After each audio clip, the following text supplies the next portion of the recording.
2024 NEET പരീക്ഷാ ഫലത്തിൽ national testing ഏജൻസിക്കെതിരെ ഗുരുതര ആരോപണവുമായി സൈലം ലേണിംഗ്. പരീക്ഷാഫലത്തിൽ വലിയ അട്ടിമറി നടന്നുവെന്നും ഗ്രേസ് മാർക്ക് എന്ന പേരിൽ മാർക്ക് ദാനം നടന്നുവെന്നുമാണ് സൈലത്തിന്റെ ആരോപണം. NDക്കെതിരെ സുപ്രീം കോടതിയിൽ കേസ് ഫയൽ ചെയ്യാൻ തീരുമാനിച്ചതായും സൈലം അധികൃതർ പറഞ്ഞു. നാഷണൽ ടെസ്റ്റിംഗ് ഏജൻസി നടത്തിയ 2024 നീറ്റ് പരീക്ഷാ ഫലത്തിനെതിരെ രാജ്യവ്യാപകമായി ആരോപണമുയർന്ന സാഹചര്യത്തിലാണ് അട്ടിമറി നടന്നുവെന്ന സംശയവുമായി സൈലം ലേണിംഗും രംഗത്തെത്തിയത്.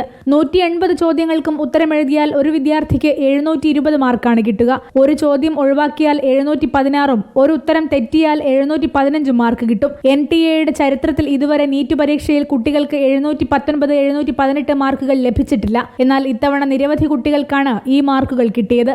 NTA ഇതിന് കാരണമായി പറയുന്നത് ഗ്രേസ് മാർക്ക് നൽകിയെന്നാണ്. റിസൾട്ട് അനൗൺസ് ചെയ്യുന്ന സമയത്തോ അനൗൺസ് ചെയ്യുന്നതിന് മുമ്പോ അങ്ങനെ ഒരു ഗ്രേസ് മാർക്കിനെ കുറിച്ച് NTA പറഞ്ഞിട്ടുമില്ല.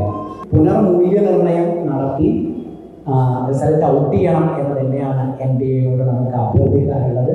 അതിനു പിന്നിൽ വലിയ അട്ടിമറി ഉള്ളത് കൊണ്ടാണ് ഇങ്ങനെ തിരികെ കയറ്റി ഈ മാസം 4-ാം തീയതി NTA റിസൾട്ട് അനൗൺസ് ചെയ്തത് എന്നും ഞങ്ങൾ വിചാരിക്കുന്നുണ്ട്. ഞങ്ങളുടെ കുട്ടികളും രക്ഷിതാക്കളും ഒക്കെ അത് വിചാരിക്കുന്നുണ്ട്.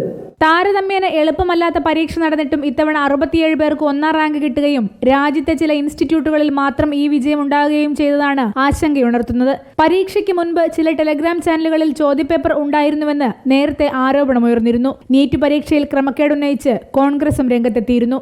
റിപ്പോർട്ടർ, കോഴിക്കോട്.